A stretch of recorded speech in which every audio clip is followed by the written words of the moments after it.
ఓం శాంతి 6-10-2024 అవ్యక్త BapDada revise date 24-2-2002 బాబాను ప్రత్యక్షం చేసేందుకు స్వయం మరియు ఇతరుల వృత్తిని పాజిటివ్గా తయారు చేయండి. ఈరోజు విశ్వ కళ్యాణి అయిన బాప్దాదా నలువైపులా ఉన్న తమ పిల్లలను చూసి హర్షిస్తున్నారు. పిల్లలు ప్రతి ఒక్కరి మనసులోని ఉల్లాసాన్ని చూస్తున్నారు కూడా మరియు వింటున్నారు కూడా. అందరి మనసులోనూ లక్ష్యం ఒక్కటే ఉంది, త్వరగా బాబా సమానంగా అవ్వాలి అని. లక్ష్యాన్ని చూసి, ధైర్యాన్ని చూసి, శ్రేష్ఠ సంకల్పాన్ని చూసి బాప్దాదా సంతోషిస్తున్నారు. దీంతోపాటు ఇంకా ఏం చూస్తున్నారంటే, లక్ష్యం అందరిది చాలా ఉన్నతంగా ఉంది, కానీ ప్రత్యక్ష రూపంలో లక్షణాలు నంబర్వారుగా ఉన్నాయి. లక్ష్యం మరియు లక్షణాలు సమానంగా ఉండటం అనగా బాబా సమానంగా అవ్వటం. ఎవరైతే సేవా స్టేజ్పై నిమిత్తులైన పిల్లలున్నారో వారు సదా ఒకటే సంకల్పంలో ఉంటారు. అదేంటంటే, బాబాను ఎలా ప్రత్యక్షం చేయాలి, అది ఎప్పుడు జరుగుతుంది. ఇటువంటి సంకల్పాలు నడుస్తాయి కదా. బాబా తిరిగి పిల్లల్ని అడుగుతున్నారు, పిల్లలు, మీరందరూ సంపన్న సంపూర్ణ స్వరూపంలో స్వయం ఎప్పుడు ప్రత్యక్షమవుతారు? బాబా పిల్లలను అడుగుతున్న ప్రశ్న ఏంటంటే, ఆ డేట్ను కూడా ఫిక్స్ చేశారా, లేదా ఆ డేట్ ఫిక్స్ అయ్యేది లేదా? డబల్ విదేశీలేమంటారంటే, ఏ ప్రోగ్రాం యొక్క డేట్ అయినా 1 సంవత్సరం ముందు ఫిక్స్ చేయటం జరుగుతుంది అని. అలా అంటారు కదా. మరి బాబా అడుగుతున్నారు, స్వయాన్ని ప్రత్యక్షం చేసే డేట్ ఫిక్స్ చేశారా? మీటింగ్లైతే చాలానే చేశారు కదా, చేస్తూనే ఉంటారు. ఈరోజు ఫలానా మీటింగ్ ఉంది, రేపు ఫలానా మీటింగ్ ఉంది. ఇప్పుడు కూడా మీటింగ్ చేసేవారు ఎంతమంది వచ్చారు? మీటింగ్ చేసే 3 గ్రూపుల వారు ఈరోజు కూడా కూర్చునున్నారు. ఇదైతే చాలా మంచిది, కానీ ఈ మీటింగ్ యొక్క డేట్ ఏంటి?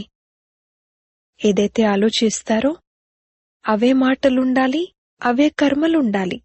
సంకల్పాలు, మాటలు మరియు కర్మలు ఈ 3 శ్రేష్ఠ లక్ష్యం అనుసారంగా ఉండాలి.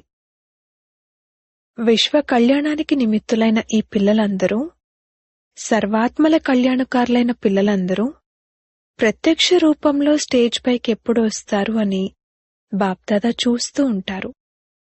ప్రతి ఒక్కరూ గుప్త పురుషార్థంలో ఉన్నారు, లగనంలో ఉన్నారు. దీన్ని కూడా బాప్దాదా చూస్తారు. కానీ ఈ విశేష సంకల్పం యొక్క లగనంలో ఎప్పుడు మగ్నమవుతారు? లగనమైతే ఉంది, కానీ నిరంతరం ఈ సంకల్పాన్ని సంపన్నం చేయడంలో నిమగ్నమై ఉండాలి. అనగా నిరంతరం ఈ సంకల్పాన్ని పూర్తి చేసే ప్రాక్టికల్ స్వరూపంలో ఉండాలి. ప్రస్తుతం సంకల్పాలు మరియు ప్రత్యక్ష కర్మల్లో తేడా ఉంది. జరగాల్సిందే మరియు చెయ్యాల్సింది కూడా పిల్లలే. బాబా అయితే ఎలాగూ వెన్నెముకగా ఉన్నారు. బాప్దాదా చూస్తున్నారు, అన్నింటికన్నా తీవ్ర వేగం కల సేవేమిటంటే వృత్తి ద్వారా వైబ్రేషన్లను వ్యాపింపచేయటం. వృత్తి చాలా తీవ్ర వేగం కల రాకెట్ కంటే కూడా వేగవంతమైనది. వృత్తి ద్వారా వాయుమండలాన్ని పరివర్తన చేయగలరు. ఎక్కడికి కావాలంటే అక్కడకు, ఎంతమంది ఆత్మల వద్దకు కావాలంటే అంతమంది వద్దకు ఇక్కడ కూర్చునే వృత్తి ద్వారా చేరుకోగలరు. వృత్తి ద్వారా దృష్టిని మరియు సృష్టిని పరివర్తన చేయగలరు. కానీ ఒక విషయం వృత్తి ద్వారా సేవ చేయటంలో ఆటంకం కలిగిస్తూ ఉంది. వృత్తి ద్వారా వైబ్రేషన్లు వ్యాపిస్తాయి. మీ జడ చిత్రాలు ఇప్పటి వరకు, చివరి జన్మ వరకు కూడా వైబ్రేషన్ల ద్వారా సేవ చేస్తున్నాయి కదా. చూశారు కదా, మందిరాలు చూశారు కదా. డబల్ విదేశీయుల మందిరాలు చూశారా? చూసుండకపోతే చూడండి, ఎందుకంటే అవి మీ మందిరాలే కదా. కుమారీలు, అవి మీ మందిరాలేనా లేక భారత్లోని వారి మందిరాలేనా? అవి అందరి మందిరాలు. మంచిది, అభినందనలు. మందిరంలోని మూర్తులు ప్రత్యక్ష రూపంలో వైబ్రేషన్ల ద్వారా సేవ చేస్తున్నాయి. అనగా మందిరంలోని మూర్తులైన ఆత్మలైన మీరు సేవ చేస్తున్నారు. ఎంతమంది భక్తులు వైబ్రేషన్ల ద్వారా తమ కోరికలన్నింటినీ పూర్తి చేసుకుంటున్నారు?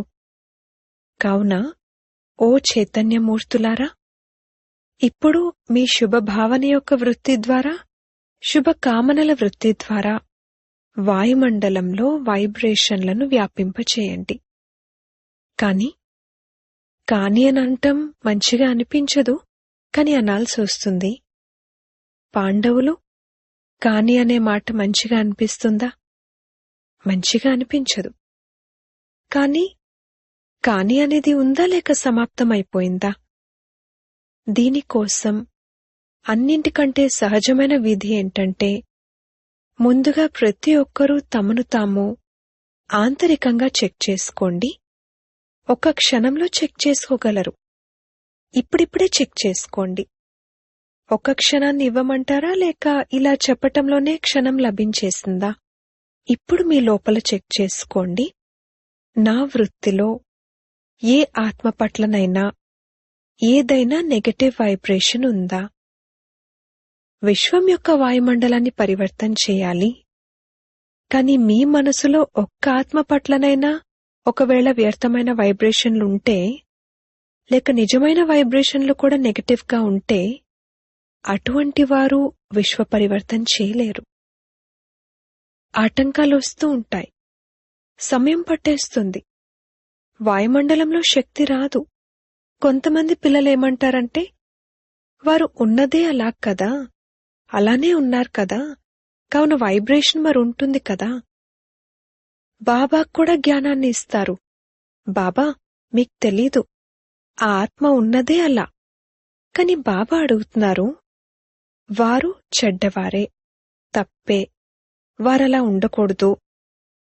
కాని ఆ చెడును మీ వృత్తిలో పెట్టుకోమని బాబా ఏమైనా అనుమతినిచ్చారా? ఇలా బాబా అనుమతిని ఇవ్వలేదు అని ఏ పిల్లలైతే భావిస్తున్నారో వారొక చేతినెత్తండి, టీవీలో చూపించండి. దాదీజీతో మీరు చూస్తున్నారు కదా, అచ్చా, చేతినెత్తారని గుర్తుపెట్టుకోండి. డబల్ విదేశీయులు చేతులెత్తారు. బాబ్దాదా యొక్క టీవీలోనైతే ఎలాగో వస్తుంది. ఎప్పటివరకైతే ప్రతి బ్రాహ్మణాత్మకు స్వయం యొక్క వృత్తిలో ఎటువంటి ఆత్మ పట్లనైనా వైబ్రేషన్లు నెగటివ్గా ఉన్నట్లయితే, వారు విశ్వ కళ్యాణం కోసం వృత్తి ద్వారా వాయుమండలంలో వైబ్రేషన్లు వ్యాపింపచేయలేరు. ఇది పక్కాగా అర్థం చేసుకోండి. ఎంతైనా సేవ చేయండి. రోజుకు 8 భాషణలు చేయండి. యోగ శిబిరాలు చేయించండి. అనేక రకాల కోర్సులు చేయించండి. కాని ఎవరి పట్ల కూడా మీ వృత్తిలో ఎటువంటి పాత నెగటివ్ వైబ్రేషన్లను పెట్టుకోకండి. సరే, వారు చెడ్డవారే, చాలా పొరపాట్లు చేస్తూ ఉంటారు, చాలా మందికి దుఃఖాన్ని ఇస్తారు.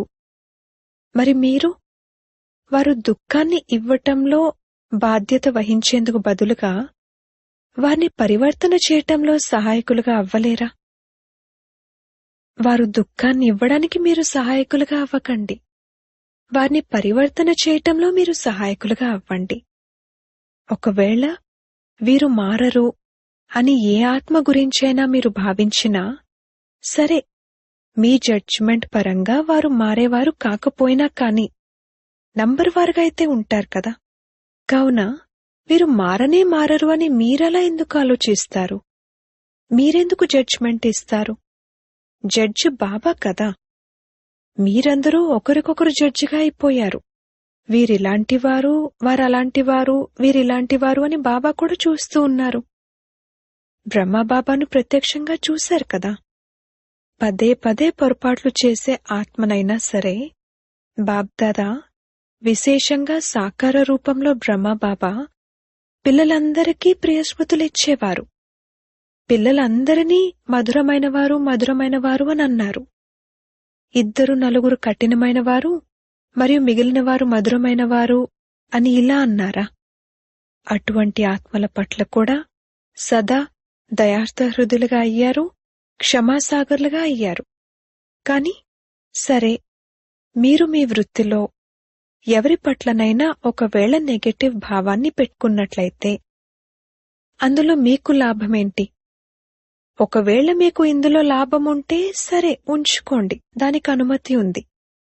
ఒకవేళ లాభం లేకపోతే, దానివలన ఆందోళన కలిగితే ఆ విషయం ఎదురుగా వస్తుంది. బాప్దాదా చూస్తూ ఉంటారు, ఆ సమయంలో అటువంటి వారికి అద్దం చూపించాలి. కనుక ఏ విషయంలోనైతే మీకు లాభమేమీ లేదో, నాలెడ్జ్ఫుల్ గా అవ్వటం వేరే విషయం. ఇది రాంగ్, ఇది రైట్ అన్న నాలెడ్జ్ ఉంది. నాలెడ్జ్ఫుల్ గా అవ్వటం తప్పు కాదు. కానీ వృత్తిలో ధారణ చేయటం తప్పు. ఎందుకంటే దాని ద్వారా మీరు మూడ్ ఆఫ్ అవుతారు, వ్యర్థ సంకల్పాలు వస్తాయి, స్మృతి శక్తి తగ్గిపోతుంది, నష్టం కలుగుతుంది. మీరు ప్రకృతిని కూడా పావనంగా తయారు చేసేవారు అన్నప్పుడు వీరైతే ఆత్మలే. వృత్తి, వైబ్రేషన్లు మరియు వాయుమండలం, ఈ మూడింటికి సంబంధం ఉంది.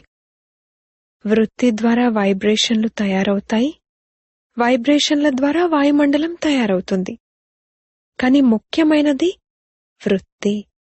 ఒకవేళ మీరు బాబా ప్రత్యక్షత త్వరగా జరగాలి అని భావిస్తే, దానికోసం తీవ్ర వేగంతో కూడిన ప్రయత్నమేమిటంటే, అందరూ తమ వృత్తిని తమ కొరకు మరియు ఇతరుల కొరకు పాజిటివ్గా ధారణ చేయండి. నాలెడ్జ్ఫుల్ గా అయితే తప్పకుండా అవ్వండి, కానీ మీ మనసులో నెగటివ్ను ధారణ చేయకండి. నెగటివ్ అంటే అర్థము చెత్త. ఇప్పుడిప్పుడే వృత్తిని శక్తిశాలిగా చేసుకోండి, వైబ్రేషన్లను శక్తిశాలిగా చేయండి, వాయుమండలాన్ని శక్తిశాలిగా చేయండి. ఎందుకంటే వాణి ద్వారా పరివర్తన, శిక్షణ ద్వారా పరివర్తన చాలా నెమ్మదిగా జరుగుతుంది గాని చాలా నెమ్మదిగా జరుగుతుంది. ఇది అందరూ అనుభవం చేశారు. ఒకవేళ మీరు తీవ్ర వేగాన్ని కోరుకుంటే, నాలెడ్జ్ఫుల్ గా అయి, క్షమాస్వరూపులుగా అయి, దయార్థ హృదయులుగా అయి, శుభభావన శుభకామనల ద్వారా వాయుమండలాన్ని పరివర్తన చేయండి. చూడండి, మీరందరూ దీనిని ప్రత్యక్షంగా చూశారు. మధుబన్కి ఎవరొచ్చినా కాని అన్నింటికంటే ఎక్కువగా వారిపై ఏ విషయం యొక్క ప్రభావం పడుతుంది? వాయుమండలం. ఇక్కడ కూడా అందరూ నంబర్వారుగా ఉన్నారు. కాని ఇది బ్రహ్మబాబా యొక్క కర్మభూమి, బాబ్దాదా యొక్క వరదాని భూమి. ఆ వాయుమండలం పరివర్తన చేసేస్తుంది. అనుభవం ఉంది కదా. కనుక వైబ్రేషన్ల ద్వారా వాయుమండలాన్ని తయారు చేయడం, ఇది తీవ్ర వేగంతో మనసుపై ముద్రించబడుతుంది. వాయుమండలం మనసులో ముద్రించబడుతుంది. విన్న విషయాలను మర్చిపోవచ్చు, కాని వాయుమండలం మనసులో ముద్రించబడుతుంది, దాన్ని మర్చిపోలేరు. అంతేనా? ప్రత్యక్షత ఎప్పుడవుతుంది అని పరస్పరంలో ఆత్మిక సంభాషణ మంచిగా చేసుకుంటూ ఉంటారు. దాన్ని బాప్దాదా వింటూ ఉంటారు. మంచిది. చెప్పండి, పాండవులు ఇప్పుడేం చేస్తారు? వాయుమండలాన్ని శక్తిశాలిగా చేయండి. సేవా కేంద్రంలోనైనా, మరే స్థానంలోనైనా, ప్రవృత్తిలోనైనా వాయుమండలం శక్తిశాలిగా ఉండాలి. నలువైపులా ఉన్న వాయుమండలం ఒకవేళ సంపూర్ణ నిర్విఘ్నంగా, దయాహృదయం కలదిగా, శుభభావన శుభకామన కలదిగా అయినట్లయితే ప్రత్యక్షతలో ఎటువంటి ఆలస్యమూ ఉండదు. బాప్దాదా ఏదైతే డేట్ ఇచ్చారో అది బాప్దాదాకు గుర్తుంది. లెక్కైతే అడుగుతారు కదా. ప్రతి ఒక్కరూ తమ తమ అకౌంట్నైతే పెట్టుకున్నారు కదా.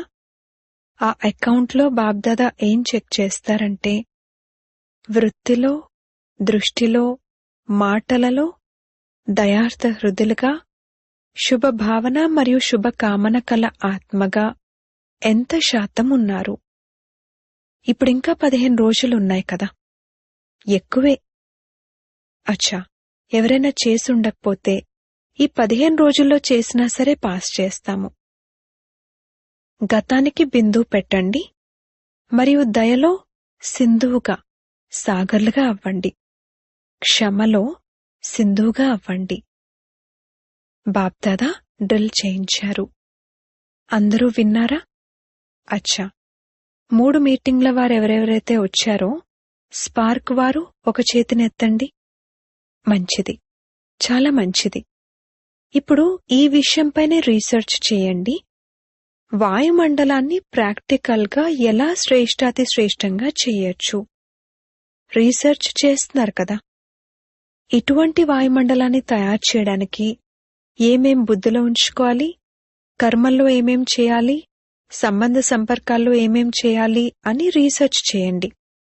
మంచిది, మిమ్మల్ని మీరు బిజీ పెట్టుకుంటారు. ఇది మంచి విషయం.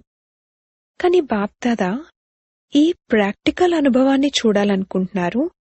అదేంటంటే దీనిని ప్రాక్టికల్గా ఎలా చేశారు మరియు దాని పరిణామం ఏం వెలువడింది.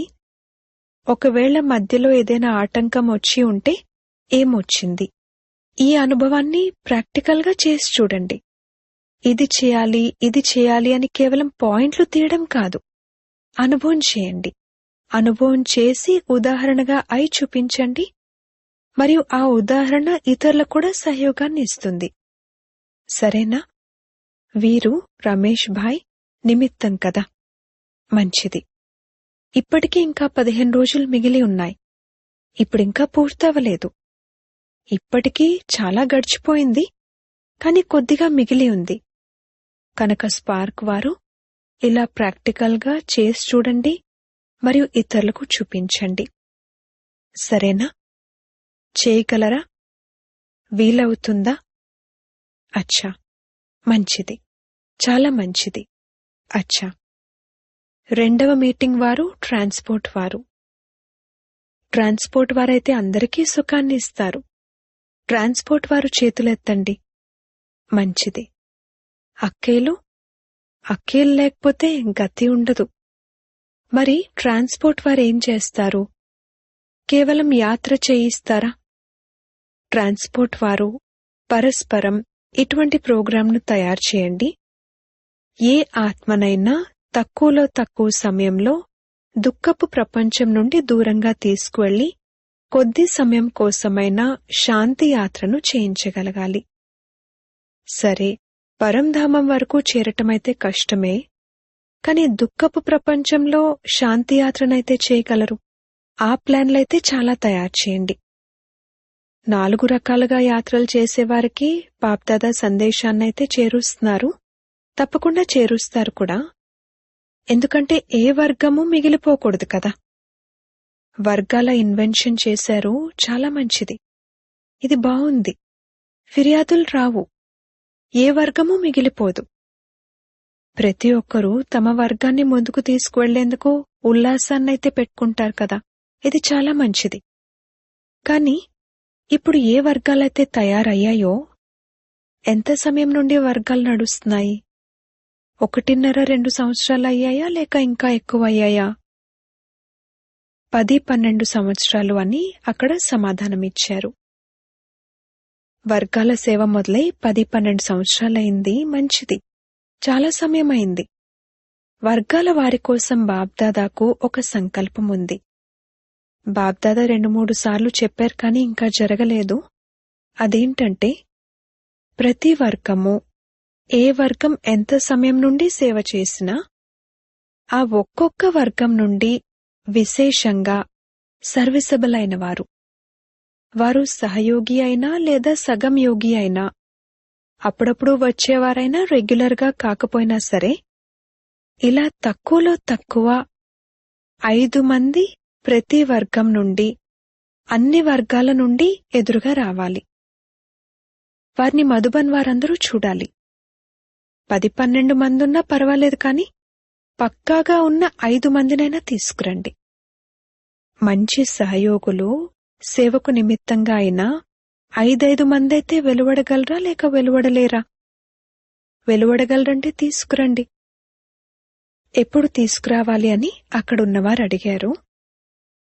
అది దాదీల ఇష్టం. బాబ్దాదా ప్రోగ్రాంలో తీసుకురావాలా అని అడిగారు. అలాగైతే మరి వారు బాబ్దాదాను కలుసుకునేందుకు యోగ్యులై ఉండాలి. 5 మంది అయితే అలా వెలువడగలరు. ఎక్కువ మంది అని చెప్పటం లేదు, 5 మంది చాలు.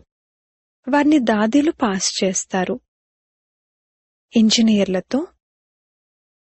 ఇంజనీర్ల పనే ప్లాన్లు తయారు చేయడం. మరి తీవ్ర పురుషార్థానికి ఏదైనా ప్లాన్ తయారు చేశారా, లేక సేవదే తయారు చేశారా? ఇంజనీర్లు ప్రతి నెల తీవ్ర పురుషార్థానికి సంబంధించి ఏవైనా కొత్త కొత్త ప్లాన్లు తయారు చేయాలి, సలహా ఇవ్వాలి. ఫైనల్ అయితే దాదీలు చేస్తారు.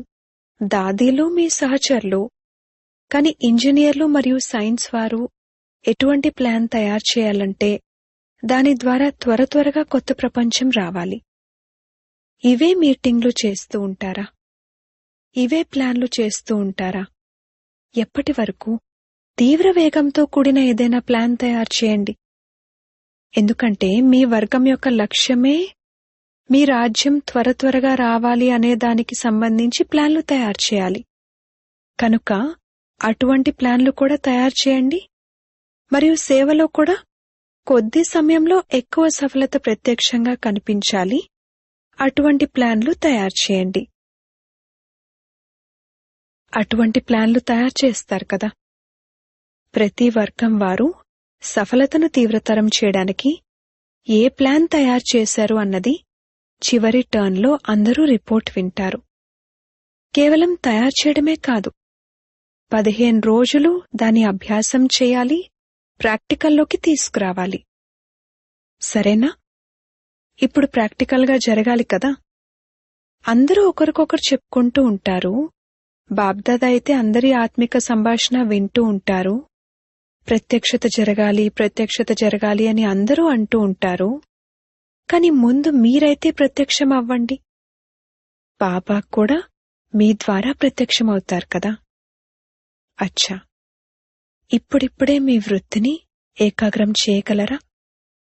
వృత్తి ఎక్కడా కూడా అలజడిలోకి రాకూడదు. అచలంగా, ఏకాగ్రంగా, శక్తిశాలిగా ఉండాలి. బాబ్దాదా డ్రిల్ చేయించారు. అచ్చా, నలువైపులా ఉన్న సర్వీసబుల్ పిల్లలందరికీ, సదా తమ శ్రేష్ఠ వైబ్రేషన్ల ద్వారా సేవ చేసేవారికి, తీవ్రగతితో కూడిన పురుషార్థం చేసే పిల్లలకు, మాస్టర్ క్షమాసాగరులు, సదా శుభభావన శుభకామనల ద్వారా చాలా బలహీన ఆత్మలను కూడా శక్తిశాలిగా తయారు చేసేవారికి, అటువంటి మాస్టర్ సర్వశక్తివంతులైన పిల్లలకు బాప్దాదా యొక్క చాలా చాలా ప్రియ స్మృతులు మరియు నమస్తే. వరదానము: సమయమనుసారంగా ప్రతి కార్యంలో సఫలురుగా అయ్యే జ్ఞాని యోగి ఆత్మ భవ. జ్ఞానం అంటే అర్థం వివేకం. ఎవరైతే సమయమనుసారంగా వివేకంతో కార్యం చేస్తూ సఫలతను ప్రాప్తి చేసుకుంటారో వారిని వివేకవంతులు అని అంటారు. వివేకవంతుల గుర్తేమిటంటే వారెప్పుడూ మోసపోలేరు. మరియు యోగిల గుర్తేమిటంటే క్లీన్ అండ్ క్లియర్ బుద్ధి, స్వచ్ఛమైన మరియు స్పష్టమైన బుద్ధి. ఎవరి బుద్ధి అయితే క్లీన్ అండ్ క్లియర్గా ఉంటుందో వారెప్పుడూ కూడా ఇలా ఎందుకు జరిగిపోయిందో తెలీదు అని అనరు. ఇటువంటి మాటలు జ్ఞాని మరియు యోగి ఆత్మలు మాట్లాడలేరు. వారు జ్ఞానాన్ని మరియు యోగాన్ని ప్రతి కర్మలోకి తీసుకొస్తారు. స్లోగన్: ఎవరైతే తమ ఆది అనాది సంస్కార స్వభావాలను స్మృతిలో ఉంచుకుంటారో వారే స్థిరంగా దృఢంగా ఉంటారు. ఓం శాంతి.